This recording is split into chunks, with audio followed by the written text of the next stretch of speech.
উপকূলীয় এবং নদী তীরবর্তী অঞ্চলের সুবিধাবঞ্চিত মানুষের বিভিন্ন প্রয়োজনে এগিয়ে এসেছে।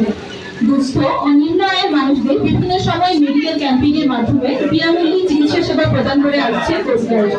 এরই ধারাবাহিকতায় আজ 17 এপ্রিল 2025 তারিখ বৃহস্পতিবার সকাল 10টা থেকে দুপুর 12টা পর্যন্ত বাংলাদেশ কোস্টগার্ড পশ্চিম জোন কর্তৃক বাগেরহাট জেলার মংলা থানাধীন জয়মণিপুর ও তৎসংলগ্ন এলাকায় মেডিকেল ক্যাম্পেইন পরিচালনা করে 2 শতাধিক অসহায় দুস্থ ও শিশুদের বিনামূল্যে চিকিৎসা সেবা ও প্রয়োজনীয় ওষুধ সামগ্রী প্রদান করা হয়। এছাড়াও অবৈধ মৎস্য আহরণ, মাদক ও মানব পাচার রোধ, অবৈধ জালের ব্যবহার, বনজ সম্পদ রক্ষা, নৌযান ও নৌপথে যানবাহনের নিরাপত্তার বিষয়ে স্থানীয় মৎস্যজীবীদের উদ্দেশ্যে জনসচেতনতামূলক বক্তব্য প্রদান করা হয়।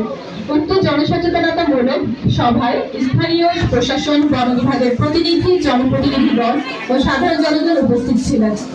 ধন্যবাদ।